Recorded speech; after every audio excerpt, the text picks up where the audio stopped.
हमारे चैनल से जुड़ने के लिए YouTube पर रियाज एजेंसी को अभी सब्सक्राइब करें और साथ में बेल आइकन को दबाना ना भूलें। जमजम की बोतल लाएंगे तो चूम लोगे, खजूर लाएंगे तो पकड़ लोगे, हाँ तबर्रुक है। अरे ये आला गांव का जाने वाला हाजी जो एक छोटी सी बोतल लाया तो उसको पकड़ता है मोहब्बत से, और हुजूर मेराज में गए, अल्लाह ने तोहफा दिया नमाज का, उस नमाज को क्यों नहीं पकड़ता है मुसलमान? सुभान अल्लाह सुभान अल्लाह। उस नमाज को हाथ से नहीं दिल से पकड़ लो, दिल से पकड़ लो अल्लाह, और ऐसा पकड़ो कि किसी हाल में नमाज तुमसे जुदा ना हो। अल्लाह। मेरी माँ बहनें भी बैठी हैं, उनको भी मसला बता दूं और आपको भी मसला बता दूं।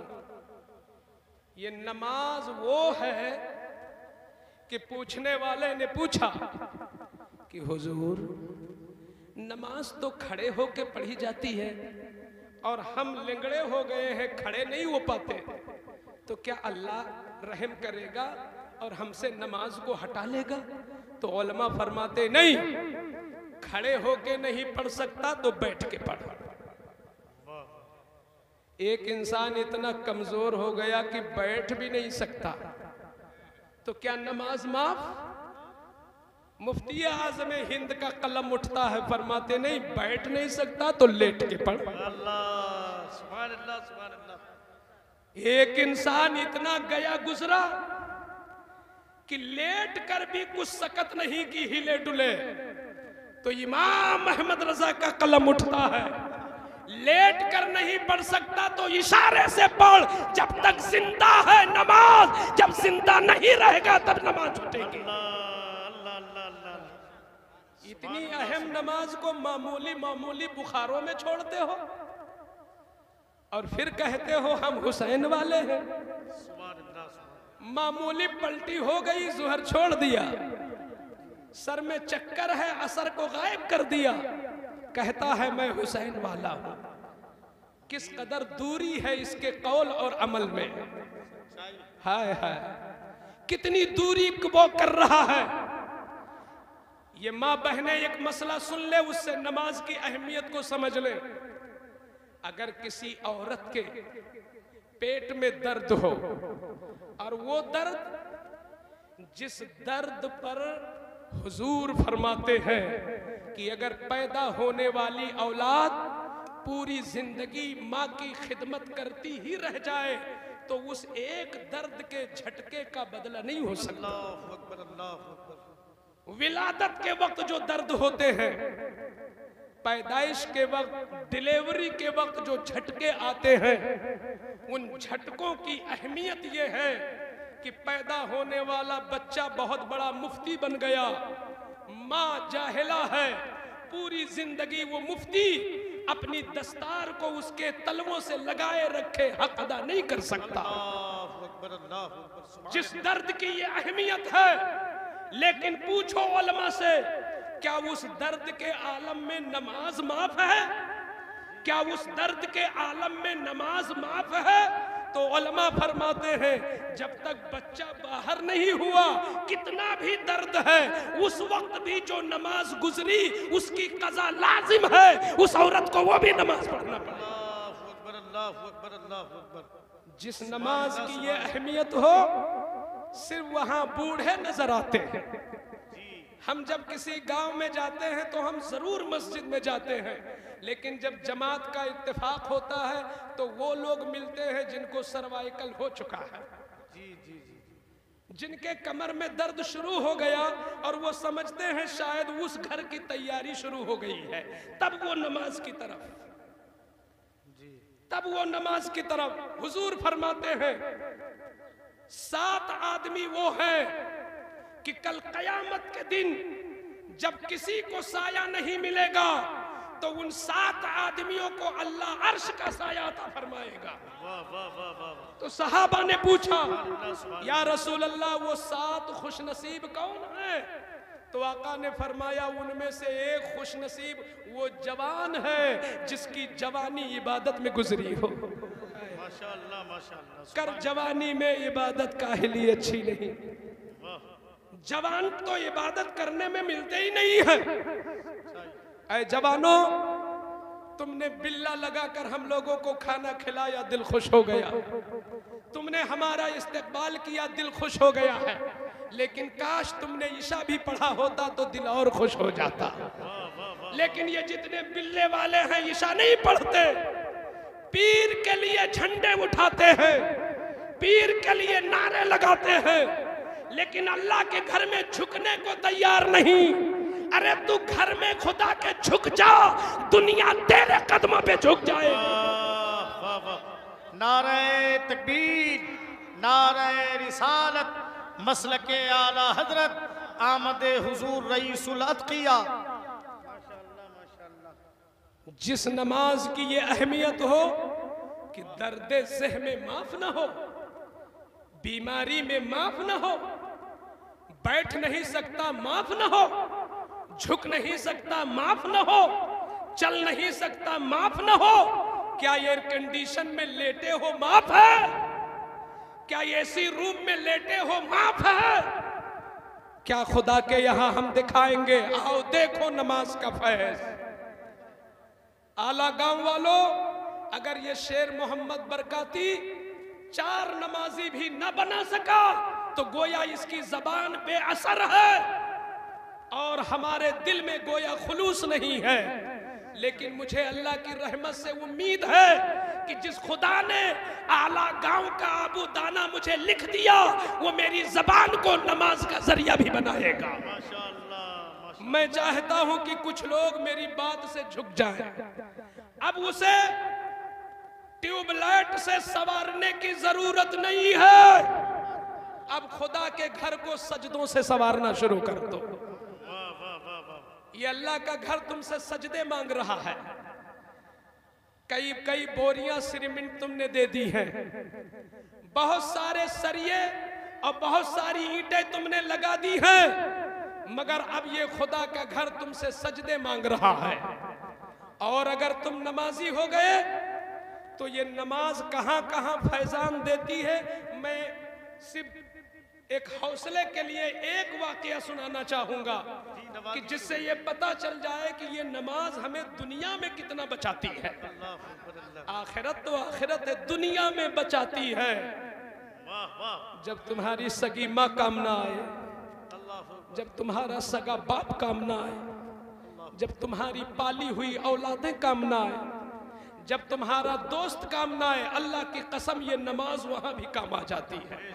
दुनिया के अंदर कूफा और बसरा ये वो शहर है जहां की तिजारत बहुत मशहूर।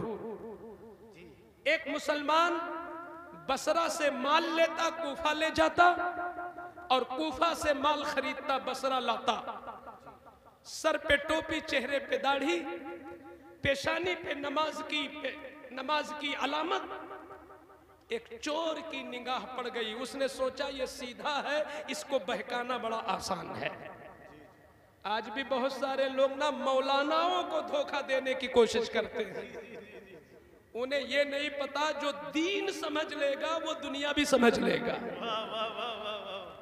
दीन में वो ताकत है कि जो दीन समझ लिया, जो कुरान समझ लिया, जो हदीस समझ लिया, जो फिक़ह समझ लिया, वो तुम्हारे फराड को एक चुटकी में समझ लेगा। लेकिन लोग कोशिश करते हैं कि ला मौलाना को धोखा दे दो। तो ऐसे ही उस जमाने में एक लेंगड़े ने एक मुसलमान को धोखा देने की नियत कर लिया। कूफा से चला, रास्ते में बैठ गया, एक लेंगड़ा बना बनाया। अल्लाह ने उसके पैरों को सही रखा था, मगर वो बन गया लेंगड़ा। मुसलमान नमाजी उधर से गुजरा, घोड़े पर सवार था, अपना माल लादे हुए था। उसने गिड़गिड़ा के कहा, ऐ अल्लाह वाले, तेरा चेहरा बताता है तो खुदा वाला है, अल्लाह के वास्ते मुझे भी बिठा ले, मैं भी तो बसरा जाना चाहता हूँ, मैं भी बसरा जाना चाहता हूँ। अल्लाह का नाम सुनकर मुसलमान पिघल जाता है। उन्होंने अपने घोड़े की लगाम खींची और घोड़े को रोक लिया। जब घोड़ा रुका तो वो बना हुआ लेंगड़ा घोड़े पर बैठ गया। अब बैठने के बाद देखो कैसे उसने धमाका लगाया। उसने कहा अरे आप बसरा जा रहे हैं? जी हाँ बसरा। तो इधर से कहाँ जा रहे हैं? मैं आपको एक शॉर्टकट रास्ता बताता हूँ, अभी फौरन पहुंच जाएंगे, उधर मत जाइए, आप मोड़िए घोड़ा। उसने ले जाकर के एक ऐसे जंगल में पहुंचाया कि जहां जहां नजर जाती लाशें ही लाशें। किसी का सर कटा, किसी का पैर कटा, किसी का हाथ कटा, सब लाशें लाशें। जब वहां पहुंचा तो कूदा। अब उसके पैर सही, ऐसा लगता है कि गौसे आजम ने जिसको निकाला था गड्ढे से, तो उसने कहा था मैं आपके रसूल का दीन हूं। वही हाल वहां पेश आ गया। अभी वो कमजोर था, अब बिल्कुल हट्टा कट्टा हो गया। तलवार निकाला। उसने कहा सुन, कुछ कैश है उसको भी दे, माल भी दे, और उसके बाद खड़ा हो जा, मैं तेरी जान भी लूंगा। उस मुसलमान के पैरों के नीचे से जमीन खिसक गई। बच्चे छोटे हैं, बीवी जवान है, माँ बाप बेसहारा हो जाएंगे, मेरे सारे हौसले रह जाएंगे। हाथ जोड़ा, कहा कि ऐ खुदा के बंदे, तूने अल्लाह के नाम पे मुझे धोखा दिया है, माफ कर दे। मेरा माल ले ले, मेरा पैसा ले ले, मगर मेरी जान छोड़ दे। उसने कहा नहीं, जिस तरह तेरे माल की मुझे जरूरत है, तेरे जान की भी जरूरत है। तुम मरने के लिए तैयार हो जा। ये जितनी लाशें हैं ना, ये सब मेरी हैं, मैंने ही इनको मारा है, यही मेरा काम है। रोजाना एक दो मिल जाते हैं, लाता हूं मार देता हूं। मैं तुझे छोड़ दूंगा तो मेरा काम मशहूर हो जाएगा, ये मेरा पेशा है, पेशा बंद हो जाएगा। जब उसने सोचा कि अब तो मरना ही है, तो अब देखो जरा ईमान।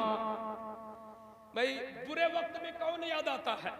अभी आप खुदा न करे गाड़ी से चल रहे हो और अचानक कोई हादसा, तो हर मुसलमान किसी के जबान पे अल्लाह, किसी के जबान पे या गौसे आजम, यही तो होता है। जी जी बेशक। कोई या गौसे आजम, कोई या अल्लाह, या रसूल अल्लाह, यही तो आता। जिससे ज्यादा मोहब्बत होती है वही है। बुरे वक्त में जबान पे वही आता है जिससे ज्यादा मोहब्बत होती है। तो उस नमाजी पर बड़ा बुरा हाल आ गया। उसने कहा सुन, अगर मेरी जान भी चाहता है तो 2 मिनट का मौका दे दे, मैं मुसलमान हूं, कम से कम जाते जाते 2 रकात नमाज तो पढ़ लूं अल्लाह की बारगाह में, कम से कम 2 रकात तो पढ़ लूं। ये है मुसलमान जिन्हें मौत के सामने नमाज याद आती है। तुम्हें बुखार के सामने नमाज भूल जाती है, दर्द के सामने नमाज भूल जाते हो, माल के सामने नमाज भूल जाते हो, मेहमान के सामने नमाज भूल जाते हो, झगड़े के सामने नमाज भूल जाते हो, टेंशन के सामने नमाज भूल जाते हो। ये वो मुसलमान थे कि मौत उनके सामने है मगर उन्हें नमाज याद आ रही है। मुझे नमाज याद आ रही है, उन्हें नमाज याद आ रही है। तो उसने कहा कि ठीक है 2 रकात पढ़ लो। उन्होंने अल्लाहु अकबर, फिर उसके बाद सूरह फातिहा, सूरह फातिहा के बाद वो उधर से बोला अरे बड़ी देर कर रहा, जल्दी पढ़ जल्दी पढ़। तो मारे खौफ के उनको कोई सूरत याद ही नहीं आई। अचानक उनकी जबान पर 14वें पारे की एक आयत कुदरती तौर पर आई। क्या? अम्मन युजीबुल मुद्तर्रा इज़ा दआ, जिसका माना ये था कि बेकस और मजबूर को तू ही काम आता है। अल्लाह। जब कोई काम ना आए मौला तू ही काम आता है। इतना जबान से निकलना था कि एक नकाब ओढ़े हुए बुजुर्ग आ गए सामने, हाथ में तलवार, चेहरे पे नकाब, आए और उस शख्स को फौरन मार देते हैं जो मारने के लिए खड़ा था। अल्लाह। उसको मार देते हैं, आवाज देते हैं पढ़ ले खुल के नमाज, पढ़ ले खुल के नमाज। जब नमाज से फारिग होते हैं तो क्या देखते हैं? जो मुझे मारना चाहता था वो मरा पड़ा है। और कोई बचाने वाले मसीहा मौजूद हैं। नगन ये न मेरी माँ है, न मेरा बाप है, न मेरी बीवी है, न मेरा बेटा है, ये तो कोई वो है जिसे मैंने कभी देखा नहीं। तो कदमों पे गिर जाते हैं, कहते हैं हुजूर या तो चेहरा दिखा दो या तो अपना नाम बता दो।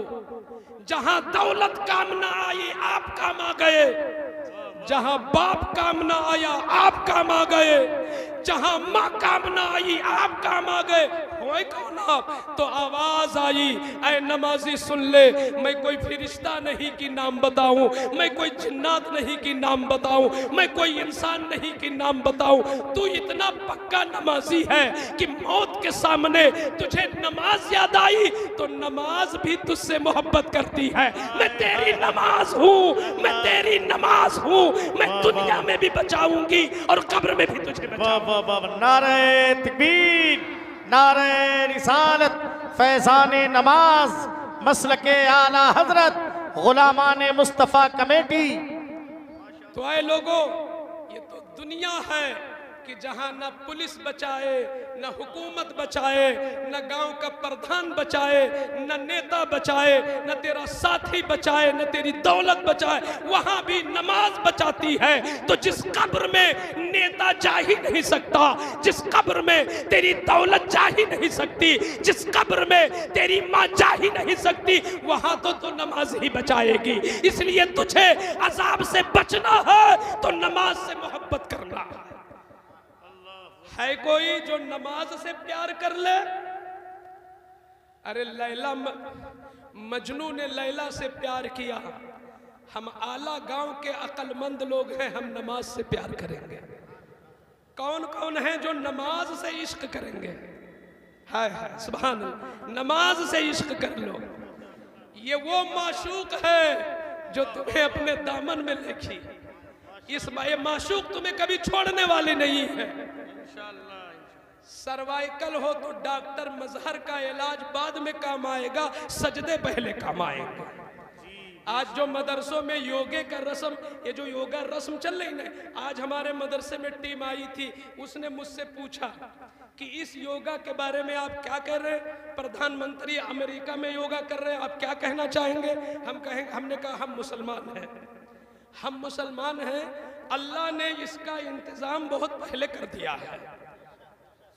मैंने कहा मैं तमाम योगा करने वाले और दुनिया के जितने भी वर्जिश करने वाले हैं उनसे चैलेंज करता हूं कि नमाज से बेहतर कोई वर्जिश हो ही नहीं सकती है जितनी बेहतर वर्जिश नमाज है। शर्त यह है कि सुन्नत के मुताबिक नमाज पढ़ो, आदाब नमाज के मुताबिक नमाज पढ़ लो।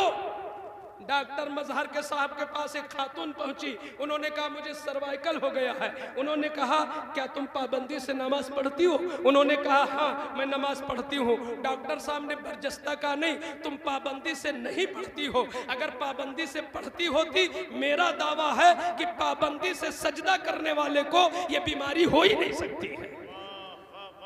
तो जो हजारों बीमारियों से बचाए, और ये तो दुनिया का बोनस है। असल ये है कि हम अल्लाह के अज़ाब से बच जाएं। इंशाअल्लाह हम नमाज से मोहब्बत करेंगे। जैसे हमने खुदा का घर बनाया है, उसे पत्थर से सजाया है, हम सजदों से सजाकर ये साबित कर देंगे हम आला गांव में रहते हैं, हमारी सोच भी आला है, हमारा अंदाज भी आला है। जिंदाबाद जिंदाबाद। अल्लाह ताला आपके इस पुरवकार जलसे को कबूल फरमाए और आले रसूल की बरकतों से हम लोगों को मालामाल फरमाए। अस्तगफिरुल्लाह रब्बी मिन कुल्ली ज़ंबि व अतूबु इलैह व मा अलैना इल्ला